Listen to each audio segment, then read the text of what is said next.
Maya had survived harder days than most people could imagine, but nothing prepared her for the moment three laughing rich teens cornered her wheelchair beside the lake, kicked her service dog, and filmed her panic for fun. What they didn't know was the quiet man on the bench behind them was a Navy SEAL. On the quiet edge of Briarwood Park, Maya rolled her wheelchair along the familiar path, her loyal service dog, Ranger, trotting beside her with practiced alertness. The morning sun filtered softly through the tall oaks, painting the walkway in warm streaks of gold. For Maya, this daily routine wasn't just an outing. It was her freedom, her 1 hour of escape from sympathetic glances and whispered pity. But today, the air felt strangely heavy. The path was too quiet, too still, like the calm before something unpleasant. Ranger sensed it before she did. His ears lifted, steps slowing, gaze sharpening toward the curve ahead. Maya frowned, scanning the empty benches and swaying branches, finding nothing suspicious. Still, Ranger's tension was unmistakable. He had guided her through surgeries, panic attacks, and long nights alone. He never acted like this without reason. She tried to shake off the unease, telling herself it was just another peaceful morning. But Ranger stayed closer than usual, tail stiff, every muscle ready. Maya trusted him with her life, and today, he was warning her. Around the same time Maya entered the park, three teenagers spilled out of a black luxury SUV near the parking lot. Tyler, Chase, and Logan, sons of the wealthiest businessmen in Briarwood, moved through life with the same confidence money often buys too early. They wore designer hoodies, expensive chains, and the kind of smug expression that said rules didn't apply to them. The town knew them well. They caused trouble often, but never enough for consequences. Spray painting the community center, scaring old couples near the docks, throwing loud parties in gated mansions, they called it fun. The police called their parents. Their parents called their lawyers.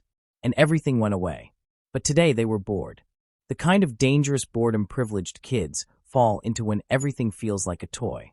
Chase spotted Maya from across the large pond and elbowed the others. "Bro, look. A wheelchair and a dog.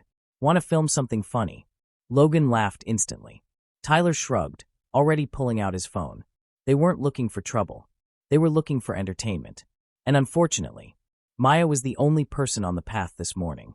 Maya heard the voices before she saw them, loud, careless, echoing off the water. Ranger growled quietly, tilting his head toward the approaching footsteps. Then she saw them, three boys blocking the path, grinning like it was a game. "Hey lady," Chase said, waving his phone. "Mind if we ask a few questions for our TikTok?" Maya tightened her grip on her wheels. "Please move.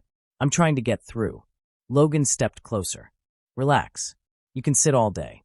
Not like you're in a rush." The comment hit like a slap. Maya tried to maneuver around them, but Tyler pushed his foot forward, stopping her wheel.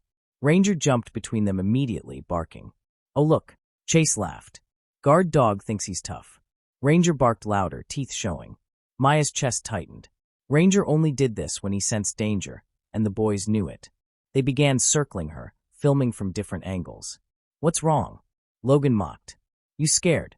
"I said move," Maya snapped, voice trembling but firm. Chase zoomed his camera in on her face. "This is gold.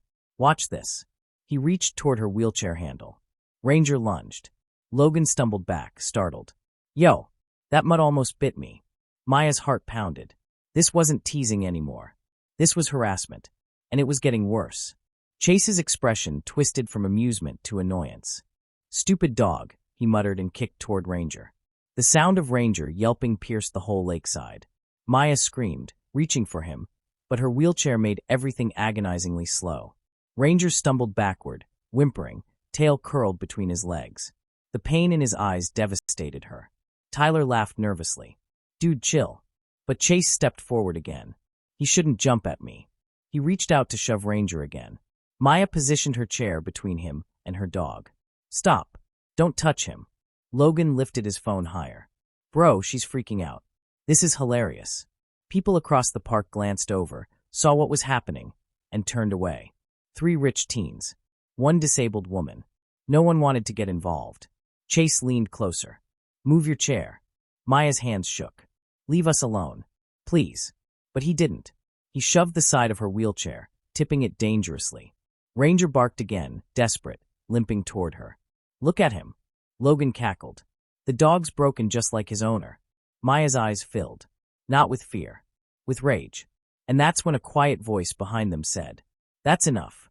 The teens turned around expecting another scared bystander. Instead, they found a man in a plain gray t-shirt, hands in his pockets, calm as still water. He had been sitting on a bench just 10 yards away, watching everything for the last minute. He looked ordinary, almost boring. But something about the way he stood, shoulders squared, feet planted, eyes locked, made Chase lower his phone automatically. Maya recognized the stance instantly.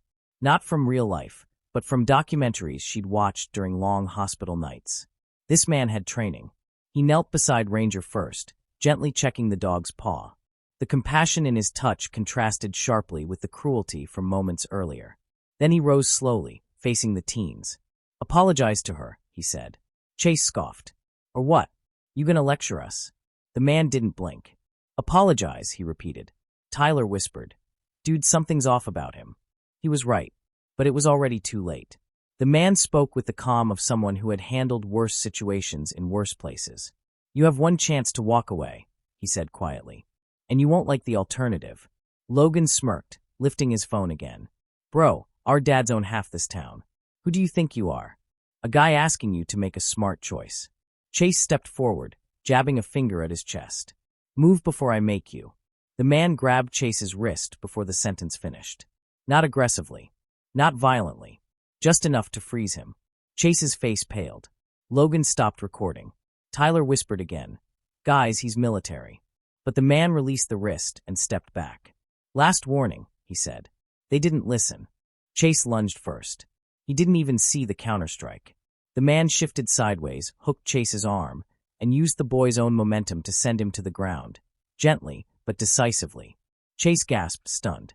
Logan rushed in next with a wild swing.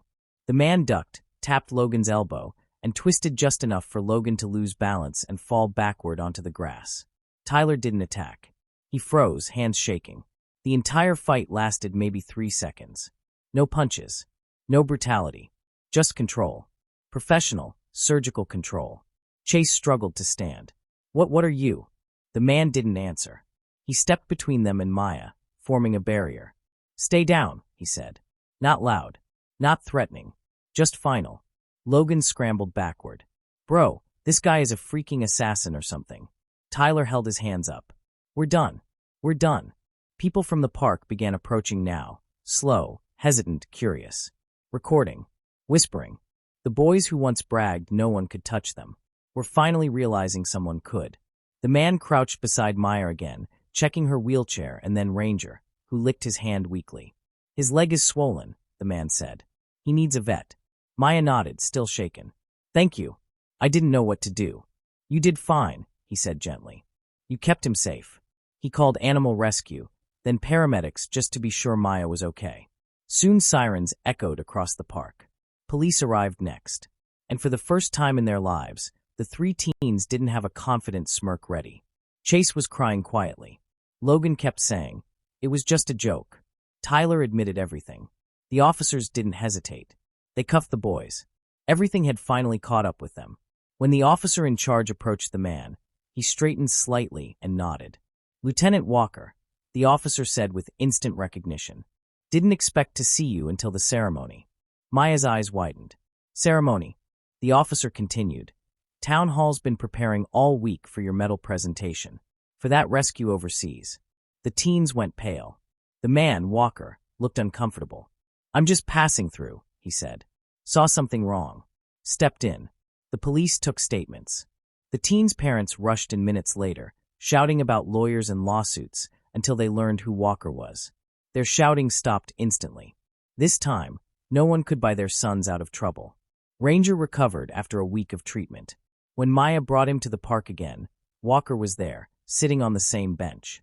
She rolled over and smiled. "I never got to properly thank you." He shook his head. "You don't owe me anything. Heroes come in many forms." Ranger proved that. Maya looked at her dog, and then back at Walker. "Still, I'm glad you were there." So was Briarwood. The teens received community service assisting disabled citizens, and for the first time in their lives, they understood the weight of their actions. And Maya walked away stronger.